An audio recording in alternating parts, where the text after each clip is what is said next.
পূজা উপলক্ষে ক্যাম্পাস বন্ধ আছে। মোটামুটি এক সপ্তাহ থেকে ক্যাম্পাসের যে কুকুরগুলো আছে, কুকুরগুলো অনাহারে আছে। আমাদের ক্যাম্পাসের যে হলগুলো ডাইনিং, সেই ডাইনিংগুলোও বন্ধ আছে। তো তারা খুবই ক্ষুধার্ত।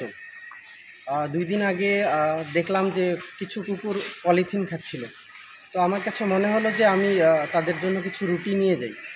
তো রুটি এনে দেখলাম যে অনেকগুলো কুকুর একসাথে জড়ো হয়ে গেছে এবং রুটিগুলো এমনভাবে খাচ্ছিল মনে হচ্ছিল তারা খুবই ক্ষুধার্ত। তো আমার সেটা দেখে খুবই মায়া হলো। তো আমি ভাবলাম যে তাদেরকে একবেলা খাওয়ানো যায় কিনা। তো সেই জন্য আজকে আমি তাদের জন্য খিচুড়ি রান্না করে হলগুলোর বিভিন্ন জায়গাতে যেখানে যেখানে কুকুর আছে তাদেরকে খাওয়ালাম। আমার কাছে মনে হলো যে এটা তাদের জন্য অনেক হেল্পফুল হয়েছে এবং আমি সবার কাছে আহ্বান জানাবো যে আপনারা এই মানবিক কাজগুলোতে ব্যক্তিগতভাবেও এই অসহায় প্রাণীগুলোর জন্য, ক্ষুধার্ত প্রাণীগুলোর জন্য এগিয়ে আসবেন। এবং আমি বিশ্বাস করি যে সৃষ্টির কোনো জীবকে যদি আমি আহার করাই, সৃষ্টিকর্তা আমার আহারের ব্যবস্থা করবেন। সবার কাছে আমি এই অসহায়